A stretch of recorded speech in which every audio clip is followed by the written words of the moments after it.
Vou tirar minha máscara para vocês me ouvirem melhor, tá? Hoje eu vim falar de um tema diferente do que a gente está acostumado a ouvir no Centro Espírita. Coincidentemente ou não, hoje é 20 de novembro, alguém sabe o que significa esse dia de hoje? Consciência negra. Dia da Consciência Negra. Alguém aí se identifica como preconceituoso? Porque a gente vai falar sobre preconceito. Alguém é preconceituoso? Não? Ninguém? Eu sou um pouco. Aí a gente vai falar um pouquinho sobre o racismo. Para iniciar, eu trouxe aqui uma página da internet, porque hoje em dia a gente sabe que na internet as pessoas se sentem no direito de dizer o que querem, na hora que querem, da forma que querem. Tá tão assustador, né, gente? Pelo menos pra mim tá assustador. Coisas assim que eu falei, meu Deus, por que a pessoa tem coragem de dizer uma coisa como essa, né? E aí nessa imagem da Maju, eu trouxe algumas falinhas, eu trouxe a página lá da internet. Como que as pessoas têm coragem de dizer, né? Só conseguiu um emprego no Jornal Nacional por causa das cotas preta imunda. A outra tempo branco, mentira sua preta. Aí tem outra ali, ela já nasceu de luto. Aí tem outra, não bebo café para não ter intimidade com quem é preto.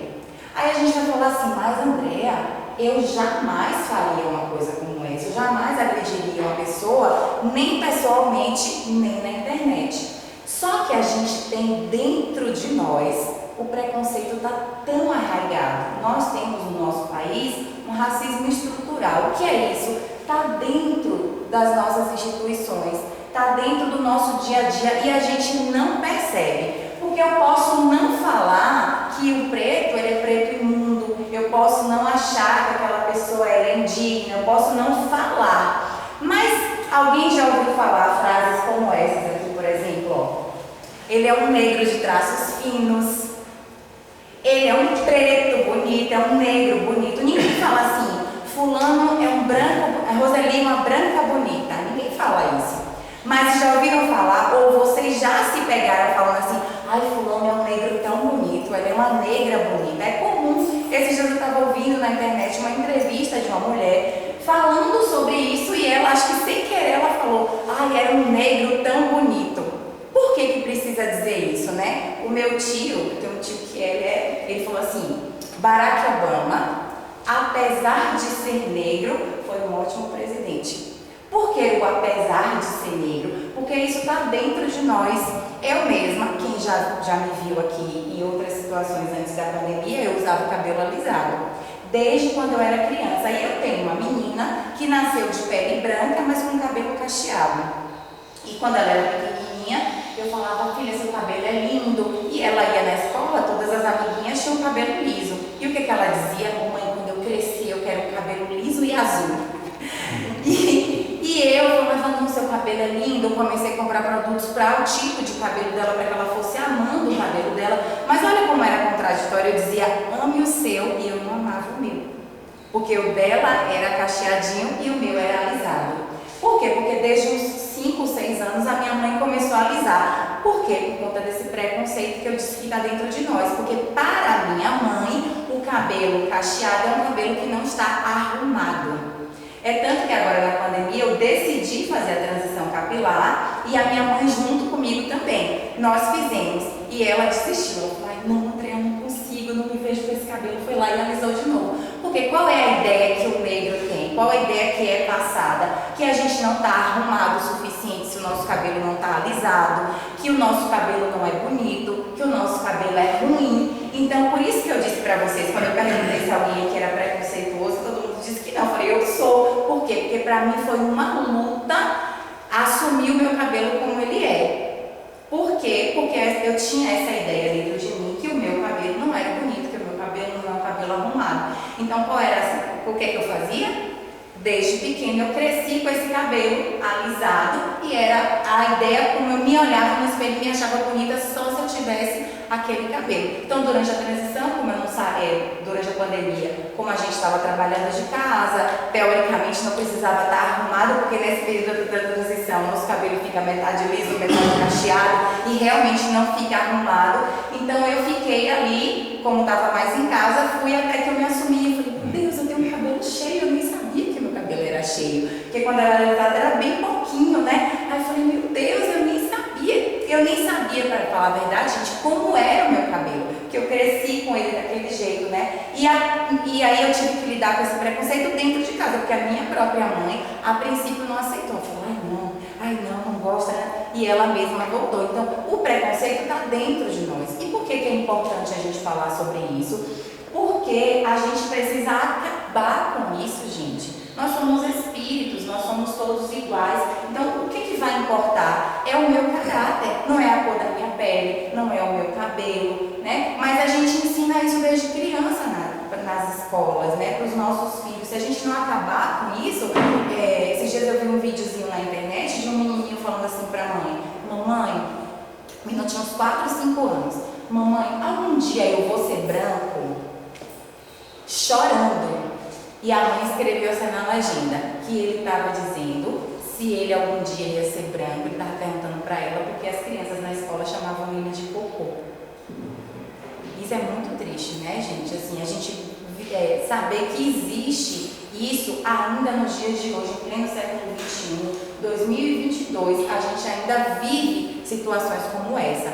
E aí tem um livro, né? Aí tem outras frases aí que a gente às vezes, minha sogra mesmo fala que eu sou uma preta de alma branca. Eu dou uma liberdade para minha sogra, porque ela é de outro tempo. Eu sei que ela não fala isso com maldade, mas está dentro de nós dizer que uma pessoa é preta de alma branca, né? Aí a gente fala assim, a coisa tá preta. Por que a coisa tá preta? Quando a coisa tá ruim, né? A gente fala a coisa tá preta. Teve uma novela na Rede Globo que fez um sucesso que era Da Cor do Pecado. Quando a gente fala que vai falar mal de uma coisa, rebaixar uma coisa, a gente fala que a gente está denegrindo o outro, né? A gente não fala, tudo é com essa conotação. A inveja, quando a gente diz que a inveja é boa, a gente fala, não, mas é uma inveja branca. Então, tudo do negro, dentro da nossa sociedade, dentro dessas pequenas coisas que a gente fala, leva a essa ideia de que o negro é ruim. Dá essa conotação de que o negro é ruim. Por quê? Porque o negro foi coisificado mesmo. Para que ele fosse escravizado, a ideia que foi passada para a gente é que o negro é inferior, né? O negro não tem alma, né? Foi essa a ideia que foi vendida e por isso que ele foi escravizado, né?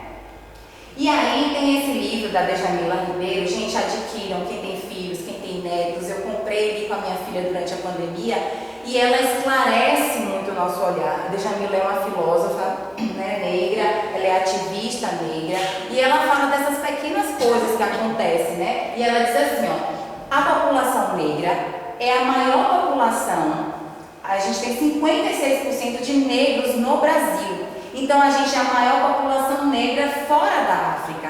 Então ela diz que a gente deveria se espantar que não existe negros em espaços de poder. Por exemplo, se a gente for ver agora todos os deputados, todos os senadores, né, que foram eleitos, os governadores, quais são os negros? A gente teve um único presidente negro que foi o Milo Peçanha. Fora isso, nenhum na história, nenhum, sendo que nós somos maioria negros no Brasil, somos 56%. Quando, agora durante a pandemia, nós viajamos para um sítio em Atibaia, né, já que a gente não podia sair, a gente foi para um sítio em Atibaia que tinha um chalés, e aí lá tinham 8 chalés, e tinham chalés que cabiam 2 famílias, e tinham outros chalés que cabia só uma. Nós fomos, então tinha ali uma média de 20 pessoas em todos os chalés, e a única negra daquele espaço era eu. Então eu venho chamando a atenção da minha filha há um tempo para ela perceber isso, que o negro ele não tem oportunidades iguais.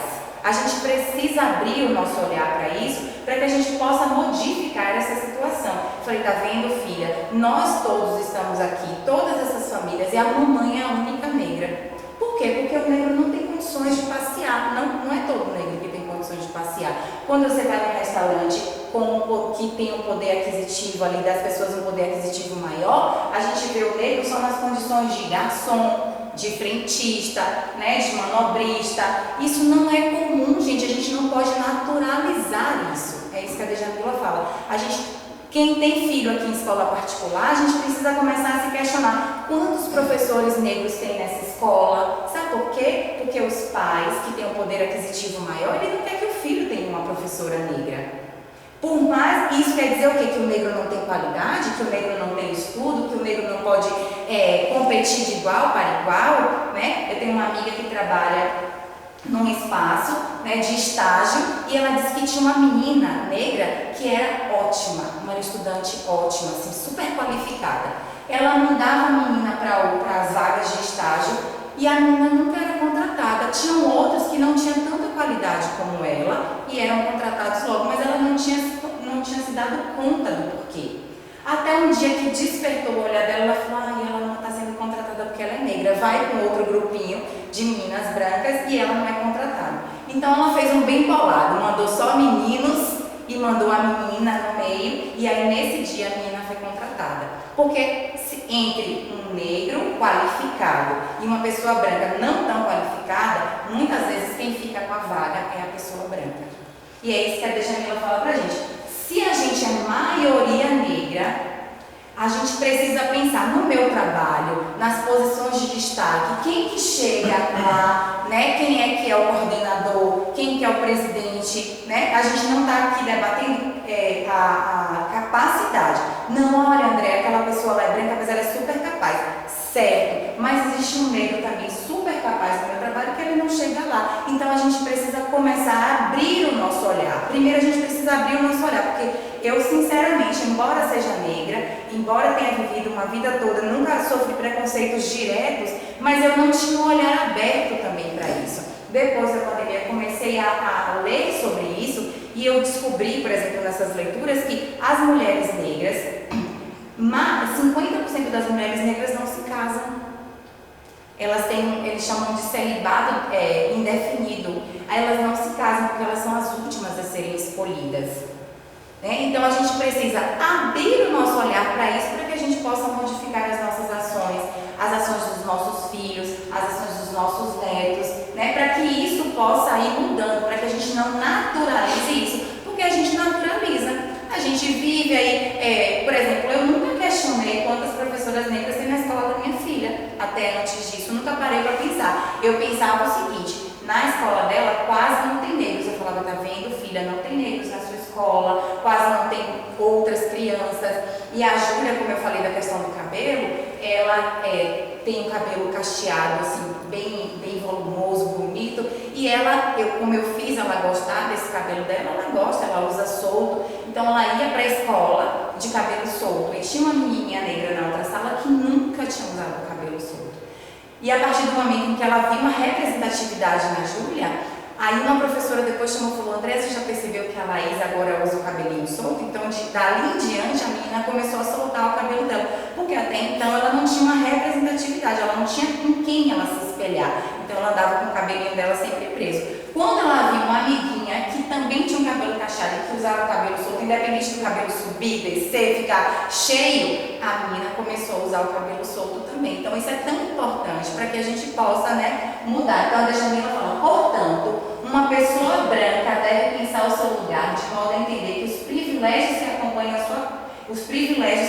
a sua cor. Isso é importante para que esses privilégios não sejam naturalizados e não sejam considerados apenas esforço próprio. Né? Então a gente precisa pensar sobre isso. E aí, o Dia da Consciência Negra, o 20 de novembro, o Dia da Consciência Negra, porque foi o dia em que morreu Zumbi dos Palmares, porque ele foi um ativista, né? Ele foi quem mais combateu o racismo. E os ativistas negros não consideram o 13 de maio como a abolição da escravatura. Por quê? Porque naquele momento foi um momento apenas formal. Não existiam políticas públicas que colocassem o negro numa posição de qualidade. Simplesmente acabou a escravidão, joga todo mundo na rua e tem emprego? Tem lugar onde morar? Não tem. Né? Então todas as políticas públicas, a Djamila fala isso no livro dela também, foram cada vez mais para incentivar que, embora formalmente tenha acabado, a escravidão continuou. Por quê? Lá a Constituição da gente de 1824, naquela época a educação era só para brancos e negros libertos, que eram um pouquinho, né? Que veio a lei do sexagenário, as crianças que nasciam ali nasciam já livres, então eram aquelas que poderiam ter educação. Mínimo, um mínimo. Depois veio a lei da terra, em 1850. antes dessa lei da terra, como era? Eu queria ter uma terra, eu me apossava de um lugar e simplesmente eu me tornava proprietário.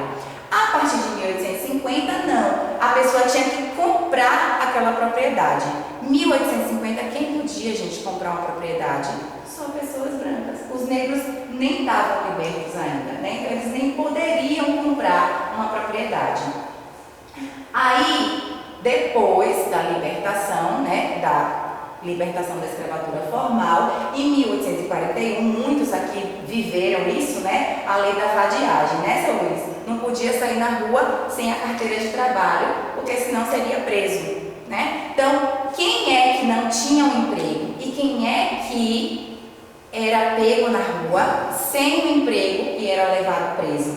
A maioria negro, como até hoje a maior parte da população carcerária é negra. Tudo de origem aqui, gente. Por isso que se diz que no Brasil o racismo ele é estrutural, porque começou lá na escravidão e de lá para cá não existiram políticas públicas para trazer um pé de igualdade, para que a gente possa, por exemplo, um filho, uma pessoa negra possa ter o estudo como uma pessoa branca, né? Hoje a gente ainda tem as diferenças. Muitas pessoas criticam as cotas nas universidades, mas como você não vai ter cotas se desde lá de baixo você não tem uma educação de qualidade? Se a gente tivesse uma educação de qualidade, de pau a pau, assim, todo mundo igual, olha, o meu filho recebeu uma educação, esse recebeu uma educação. Antigamente a escola pública, ela era a melhor de todas, né? Então todo mundo que estudasse na escola pública conseguia ir para as universidades de modo igual. Hoje em dia não, a gente sabe, né? Então quem é que consegue chegar nas universidades públicas?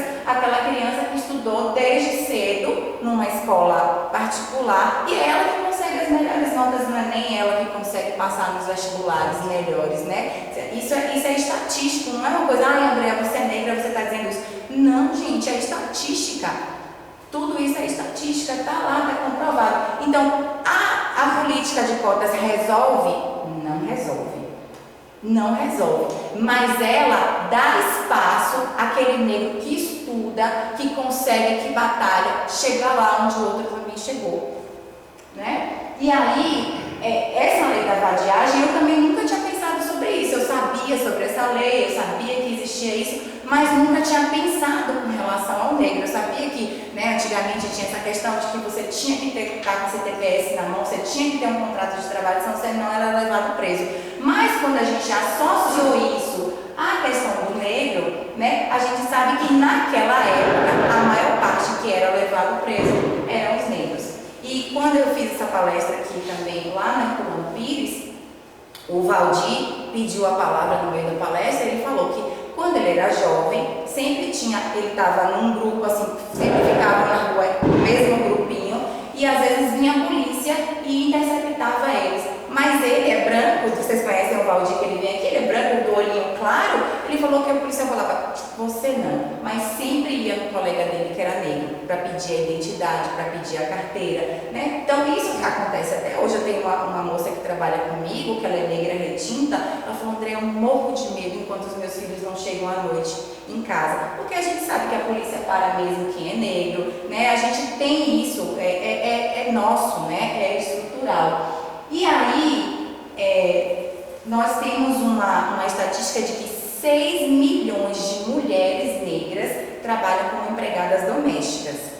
E aí, como a gente falou que a legislação ela não incentiva, só em 2015 veio a Lei Complementar 150, que regulamentou o trabalho doméstico. Porque até então, antes de 2015, quem era empregado doméstico, por exemplo, não tinha direito ao FGTS, que antigamente as pessoas falavam assim, o tempo de serviço. O que é o tempo de serviço? É o FGTS, que todo trabalhador tem direito, todo mês vai depositando, e quando você é demitido, né, você recebe os 40% sobre tudo aquilo que está. Antigamente as pessoas falavam que era o tempo de trabalho, né?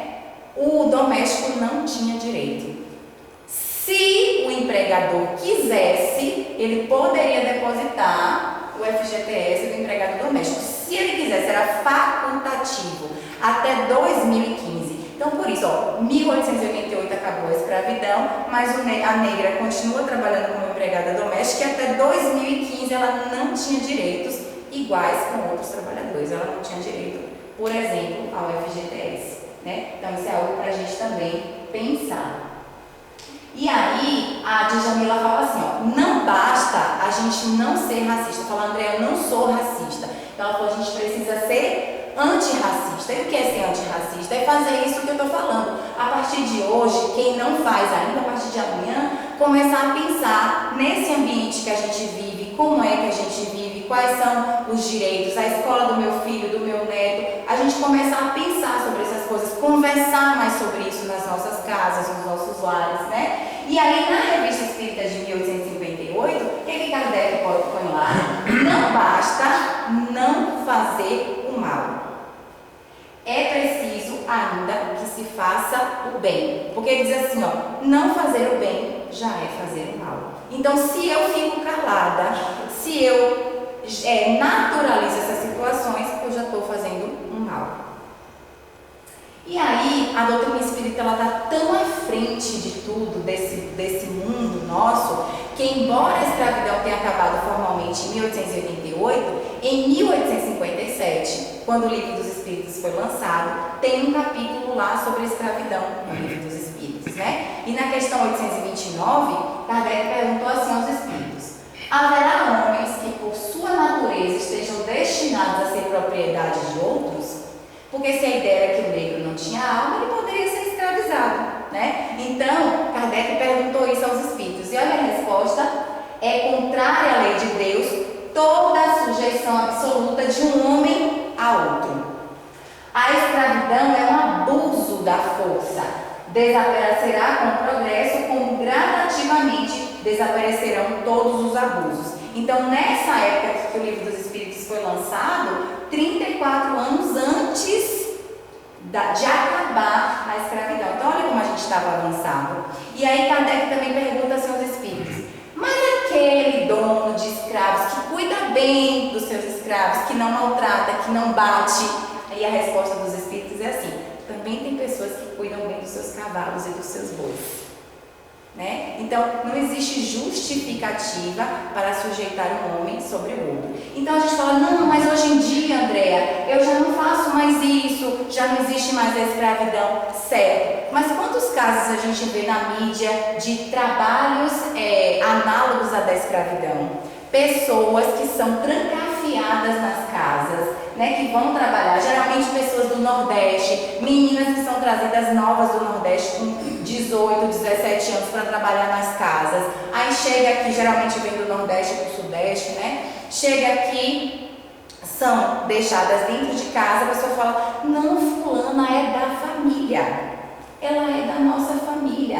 E aí a pessoa trabalha desde de manhã, dorme na casa, então ela faz trabalho, não tem horário de trabalho, porque ela trabalha da hora que ela acorda, da hora que ela vai dormir. Se a pessoa viaja, a pessoa leva, mas não leva para passear, leva para poder a pessoa continuar trabalhando. Teve um caso de uma senhora que ela viveu 50 anos com uma família, e o que essa família fez? Até quando ela aposentou a família, até o dinheiro da aposentadoria dessa mulher, a pessoa ficava, né? Então, continua, gente, a escravidão continua, né? Ou então eu tenho uma empregada na minha casa e falo, eu não posso pagar muito, posso te pagar um pouco, posso não assinar a sua carteira? Isso também é escravidão, porque quem de nós quer trabalhar sem ter os nossos direitos garantidos? Nenhum de nós. Mas a gente acha que aquela pessoa, por ela ser simples, a gente acha que a gente pode fazer isso. Então é preciso a gente pensar no que o Livro dos Espíritos não fala, que a Revista Espírita não diz. Não basta não fazer mal. Não, André, não estou fazendo mal. Não estou fazendo mal. Será que não está fazendo mal mesmo? Empresas que não querem contratar mulher, né? Embora a gente não esteja falando aqui de misoginia, também é um preconceito. As empresas não querem contratar mulher. Por quê? Porque a gente engravida, porque a gente tem que sair de licença maternidade, porque tem que arrumar uma pessoa para ficar nos nossos lugares. Então, a maioria dos lugares não querem contratar mulher. Ou querem, inclusive, que a gente seja contratada, a gente é contratada, a gente vai trabalhar, mas que a gente volte antes da nossa licença acabar. Né? Vocês não já ouviram falar dessas propostas indecentes que acontecem por aí? Então, é preciso a gente repensar.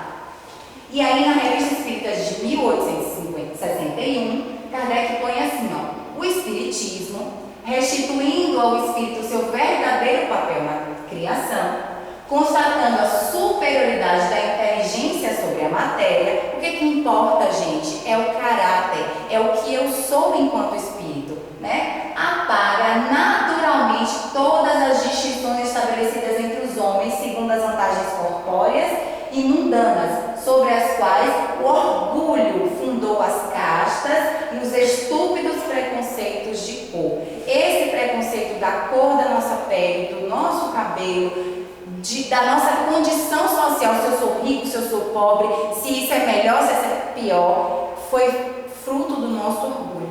Tudo isso é fruto do nosso orgulho. E ele fala que à medida que a gente for avançando enquanto espíritos, né, a inteligência for sobrepujando a matéria, e a gente vai aqui para escala espírita, né? O espírito inferior, o que equivale mais para o espírito inferior, né? A matéria sobrepõe o espírito. À medida em que a gente vai avançando e que a gente vai melhorando, o espírito vai sobrepujar a matéria. Então, isso aqui pouco importa. Pouco importa, eu vou nascer branco ou negro de acordo com as situações que eu preciso viver, com as provações que eu preciso viver, né? Então, pouco importa se eu sou branco, se eu sou negro, se eu sou mulher, se eu sou homem, isso não importa, isso tudo é fruto do nosso orgulho.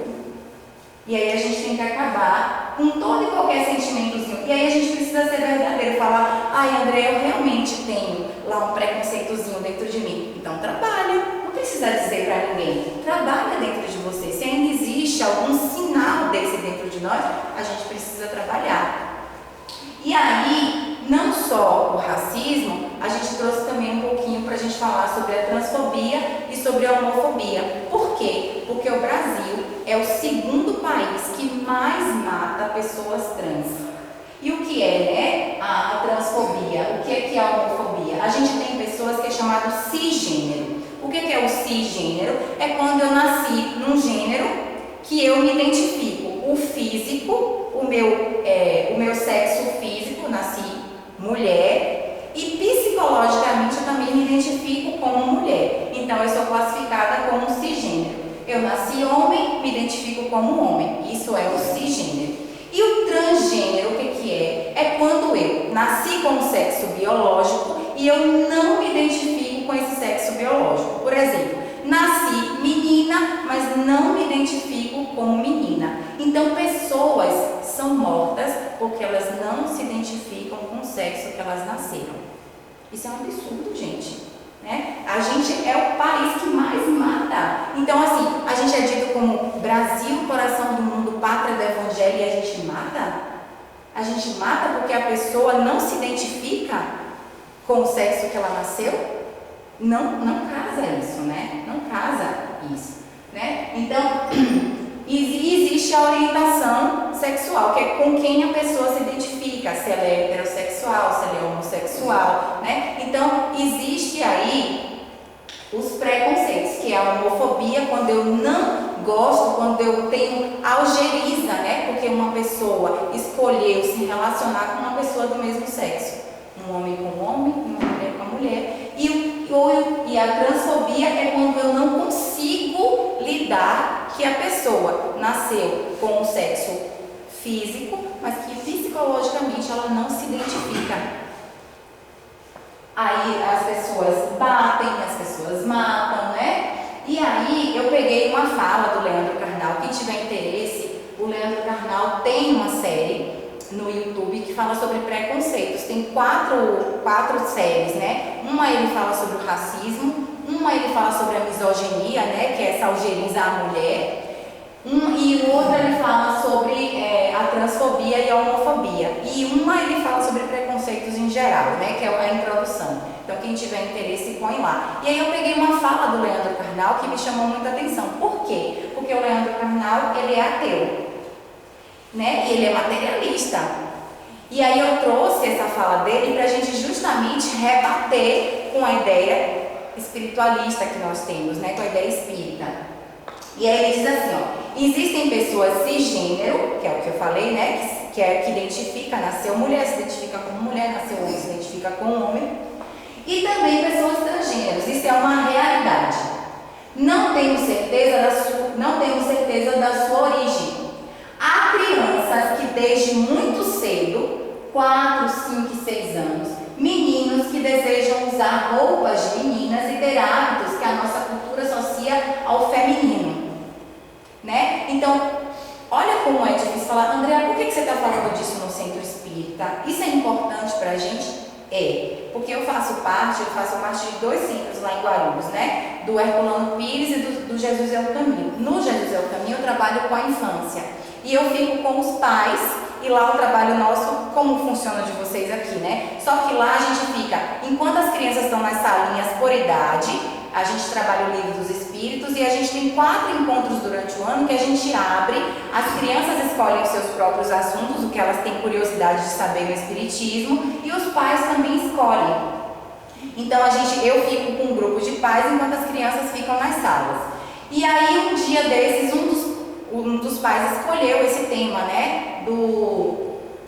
Da transfobia, né? E a gente levou, tem uma palestra bem interessante no YouTube de um palestrante espírita, o Andrei Moreira, que ele explica detalhe por detalhe assim do que é esse mundo do transgênero, que é muito maior do que o que eu posso falar aqui, porque eu não tenho muito conhecimento, e que é essa questão do poder de fala. Quando eu falo sobre o negro, eu tenho um poder de fala porque é um mundo que eu vivo. Mas a transfobia, por exemplo, é uma coisa que eu vou falar superficialmente, porque é uma coisa que eu não vivo, eu não tenho nem como dizer assim, qual é o sentimento da pessoa, né? Mas ele fala com mais propriedade, então ele explica pra gente assim, detalhes de como que funciona esse mundo. Só que eu levei esse assunto lá pro centro, e quando a gente começou a falar, um pai levantou a mão e falou, eu quero falar. Eu quero ser o primeiro a falar hoje. Não foi a mãe, estava o casal, mas foi o pai. Ele falou, eu tenho uma menina de 17 anos, que ela nasceu menina, mas ela está confusa. Ela não se identifica com menina, mas ela também não sabe se quer mudar para menino, e ela não tem interesse sexual nem por um lado e nem por outro, porque também existe, né? Espíritos agora que têm vindo com essa conotação. Não tem interesse sexual nem por um lado nem por outro. É como se fosse assexuado. E aí, se eu não trabalho isso no centro espírita, gente, como é que funciona isso? Porque a gente tem uma estatística de que as pessoas transgêneras até 20 anos tentam suicídio. A maioria deles tentam suicídio. Eu assisti um vídeo essa semana de uma moça transgênero que ela disse que na escola, quando era criança, aconteceu isso com ela. Novinho ali com 8 anos, ele nasceu menino, mas se identificava com menina, era, como a gente fala, afeminado, né? Tinha posturas de menina, do feminino, e ele disse que na escola chamaram ele de maricas, e ele rodou, ele não sabia, a inocência da criança é tão grande, ele não sabia o que era maricas. Quando ele chegou em casa, ele contou para o pai isso. Aí o pai sentou para explicar para ele que maricas não era uma coisa boa, que eles estavam sendo preconceituosos com ele. E aí ele chorou, não queria mais voltar para a escola, ficou com vergonha, e ele disse que com 13 anos, pela primeira vez, tentou suicídio. Porque, gente, é muito difícil eu nascer com um sexo biológico e não conseguir me identificar dentro desse corpo. Se coloquem aí no lugar de uma pessoa que vive, de um espírito que vivencia isso, porque a gente tem que olhar com o olhar do espírito. É muito difícil. Como também é muito difícil para os pais. Por quê? Porque todo mundo aqui que tem filhos, o que acontece? Fiquei grávida. Aí eu já começo a pensar, vai ser menino, vai ser menina, a gente não tem escolha, né? Geralmente as mulheres falam, não quero escolher. Aí quando vem, a gente já tem um nome para menino ou para menina. Aí de repente, aquele filho diz a você, não quero mais. Eu não quero mais esse nome que você escolheu para mim. Eu não quero mais esse sexo com o qual eu nasci. É muito difícil. É muito difícil, porque é como se fosse um luto para os pais. Porque eu gerei uma menina e de repente essa menina diz, eu não quero mais ser menina, eu quero ser menino. E um parêntese aqui, eu não estou dizendo que ninguém precisa deixar que a criança escolha. Porque eu também entendo que a criança não tem ainda condições. É igual você deixar o seu filho adolescente fazer uma tatuagem, né? Ninguém deixa. A gente também não deixa o nosso filho antes da idade, ele diz, mãe, eu quero ir para a escola, a gente não deixa. Mãe, não quero escovar o dente, a gente não deixa. Eu não estou dizendo que a gente tem que deixar que ele troque de sexo, não é isso que eu estou falando. Eu estou dizendo que a gente precisa entender sobre esse mundo, porque pode acontecer na minha casa, pode acontecer na de vocês, para quem já não tem mais filho pode acontecer com o neto. E o que a gente vai fazer? A gente precisa saber sobre esse assunto para a gente saber como a gente vai lidar, né? Então, esse rapaz que eu vi a reportagem dele na internet, ele disse assim: o meu pai me salvou, porque com 13 anos ele tentou a primeira vez o suicídio e o pai estava junto com ele, foi estudar, foi saber como é que ele lidava, e hoje ele se identifica hoje como mulher, nasceu como Alexandre, mas hoje se identifica como mulher, e tem uma ONG que coloca pessoas trans no mercado de trabalho, porque também as pessoas trans têm muita dificuldade de serem contratadas. Vai para a entrevista, quando a pessoa vê que fisicamente você tem um corpo e que na sua identidade tem um outro nome, as pessoas não são contratadas por conta do preconceito, né? Então, o Leandro Carnal fala assim, que há crianças, desde muito cedo, 4, 5, 6 anos, meninos que desejam usar roupas de menino, ter hábitos que a nossa cultura social feminino, como há meninas com corpo de meninas que antes da puberdade, do aparecimento dos seios, se identificam como rapazes. E aí o Leandro Carnal, que é materialista, ele diz: existe um mistério para saber a exata origem do comportamento homoafetivo e da identidade transexual. Só o fato de questionar de onde vem isso já é um preconceito. Mas o que eu quero que a gente pegue aqui dessa fala dele é que existe um mistério para isso. Só que para a gente isso não é um mistério. Para o Espiritismo isso não é um mistério. Tem um texto na Revista Espírita de 1866, quem tiver curiosidade de ler esse texto chama A Mulher Não Tem Alma. Nesse texto que fala sobre a mulher, questionando se a mulher tem alma ou não, Kardec põe essa fala: ó, o espírito encarnado sofre a influência do organismo. Essa influência não se apaga imediatamente após a destruição do envoltório material, da mesma forma que ele não perde instantaneamente os gostos e hábitos terrenos. Por exemplo, eu, Andréa, desencarnei, tenho meu sotaque, que é lá da Bahia. Se eu der uma comunicação para vocês sem sotaque nenhum, desconfie. Passando a minha comunicação pelo crivo da razão não será minha. Por quê? Porque eu não perco os meus hábitos automaticamente depois que eu desencarnei. Eu sou uma pessoa extremamente letrada, né, com uma escrita muito rebuscada. Esse espírito, quando ele desencarnar, você vai identificar: meu avô falava de uma forma muito rebuscada. Quando ele deu uma psicografia, vai estar lá essa identidade. Meu avô, minha mãe, meu pai me chamava por um apelido carinhoso. Esse apelido carinhoso vai estar lá, né? Se eu sou muito nervosa, desencarnei e virei santa, não, né? Aquela coisa de que a gente vai pro velório e fala: nossa, fulano era tão bom. Não existe isso. A gente, enquanto espíritos inferiores, desencarnou, a gente continua a mesma coisa, viu? Vai demorar um pouquinho para a gente mudar. Porque onde é que a gente muda de verdade? Segundo o Livro dos Espíritos, na encarnação. A gente pode até estudar um pouco no período da erraticidade, mas o aprendizado mesmo, nossa mudança nossa mesmo é aqui, quando a gente está encarnado. Por isso que é importante a encarnação. Então, a gente não muda automaticamente, é isso que ele está dizendo. Então, a gente não perde instantaneamente os nossos gostos e os nossos hábitos. Então, pode acontecer que o espírito percorra uma série de existências no mesmo sexo. Várias encarnações encarnando como homem, várias como mulher. O que faz com que durante muito tempo ele possa conservar na condição de espírito o caráter de homem ou de mulher, cuja marca lhe ficou impressa. Então eu reencarnei muito como mulher, aquilo fica impresso em mim. Isso acontece com todo mundo? Não. Só enquanto somos espíritos inferiores, onde a matéria sobrepuja o espírito. Então, eu encarnei muito como mulher, veio uma encarnação como homem, está marcado em mim o feminino. Entenderam? O que o Karnal disse que não tem explicação, não sou eu que estou dizendo, Revista Espírita de 1866.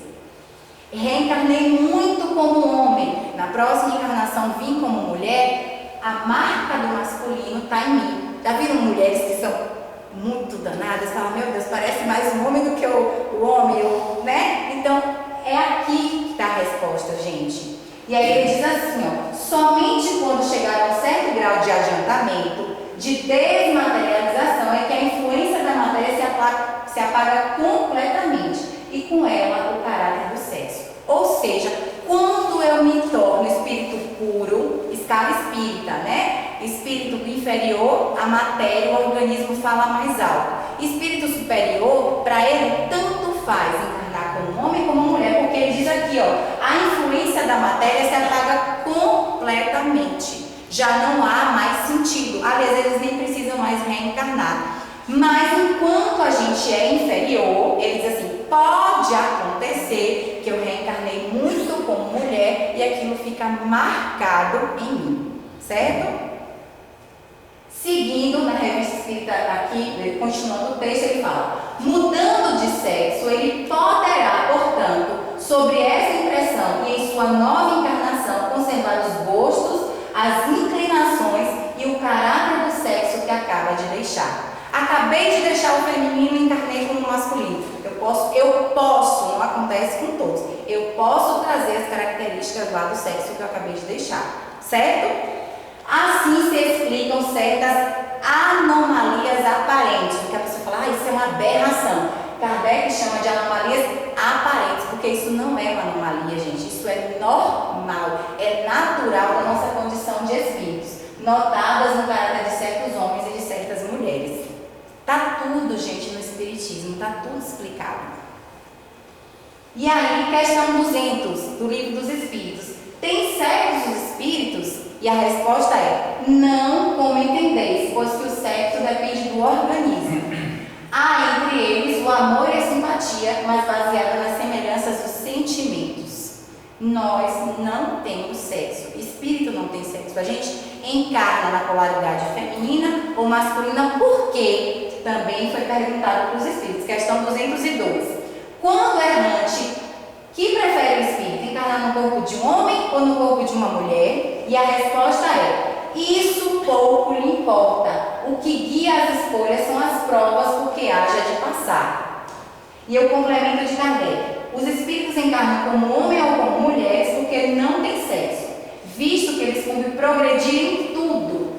Cada sexo, como cada posição social, lhe proporciona provações e deveres especiais e o ensejo de ganhar experiência. E aí ele complementa aqui que eu não botei, ele bota assim, quem só encarna como homem só aprende coisas de homem.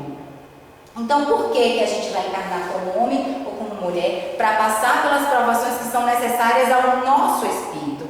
Eu tenho os meus aprendizados, vocês têm os de vocês. E a pessoa que nasceu numa condição de transgênero também está passando por uma provação.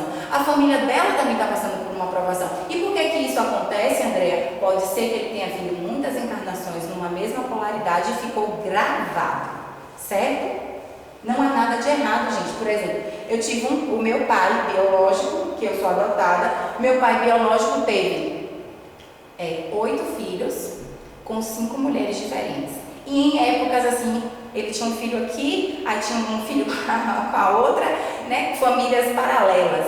E todo mundo acha isso normal, naquela época, sobretudo, né? Achava isso super normal. Mas ele é heterossexual? Pode? Então a pessoa não pode ser homossexual? A pessoa não pode ser transgênero? Tá errado? Mas o hétero a gente aceita, né? Que é o que a gente trata como normal e anormal, né? Aí no livro Vida e Sexo, Emmanuel diz assim, ó, olha, eu depois no dia que eu fiz a palestra, pedi para uma pessoa pesquisar quando foi escrito esse livro Vida e Sexo, que eu não tinha visto, 1850. O Emmanuel disse assim, ó, a homossexualidade, também hoje chamada de transexualidade, não encontra explicação fundamental nos estudos psicológicos que tratam do assunto em bases materialistas, que é aquilo que o Karnal disse. Para a ciência material não há respostas, mas o Emmanuel vai dizer, mas é perfeitamente compreensível à luz da reencarnação. O mundo vê na atualidade, em todos os países, extensas comunidades de irmãs em experiências dessa espécie, somando milhões de homens e mulheres, solicitando atenção e respeito, em pé de igualdade ao respeito e atenção devido às criaturas heterossexuais. Então, o que é que cabe a nós? Respeito. Ninguém tem nada a ver ver, cada um está vivendo a sua experiência. Quando a gente chegar no mundo espiritual, ninguém vai perguntar sobre a vida do outro. A nossa consciência vai perguntar sobre nós mesmos. O que é que eu fiz nessa encarnação? Eu melhorei? Eu estou voltando para o mundo espiritual melhor do que eu cheguei? É isso que vai nos ser cobrado. Então, cada um vive a vida como quiser. Eu não preciso ter raiva de uma pessoa porque ela tem uma orientação sexual diferente da minha. Eu não preciso ter raiva de uma pessoa porque ela não se identifica com o sexo que ela nasceu. Não tem nada a ver com isso. Cada um tem que ir aí pensando. Ontem, engraçado que eu saí com uma amiga, né? Com a minha filha, com a amiguinha dela e a mãe, e a gente voltou de São Paulo para Guarulhos conversando, e ela falou: ai, amiga, o homem foi feito para a mulher, isso não é coisa de Deus. E eu falei: meu Deus, eu vou falar disso justo amanhã, e ela está falando para mim isso, né? Ela falou: não é de Deus. E muitas mães acham que realmente é uma coisa contrária, né? Quantas vezes a gente falasse da cura gay, das pessoas que levam os filhos para... eu vi um rapaz falando essa semana o quanto ele sofreu, porque quando ele era pequenininho, a mãe dele levou ele para um psicólogo, porque a mãe dele não aceitava que ele tinha um jeito, ele era menino e tinha um jeito mais feminino, né?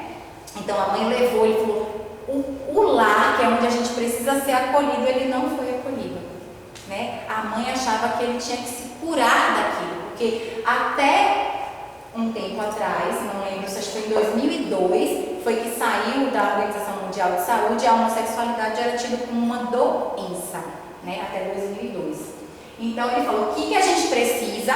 Ter respeito. E para a gente finalizar, né, tem um livro do Arun Gandhi, que é o neto do Mahatma Gandhi, que são 9 lições que o avô deu para ele, e ele diz assim, ó, a menos que nos tornemos a mudança que desejamos ver acontecer no mundo, nenhuma mudança jamais acontecerá. Infelizmente, todos nós esperamos que o outro mude primeiro.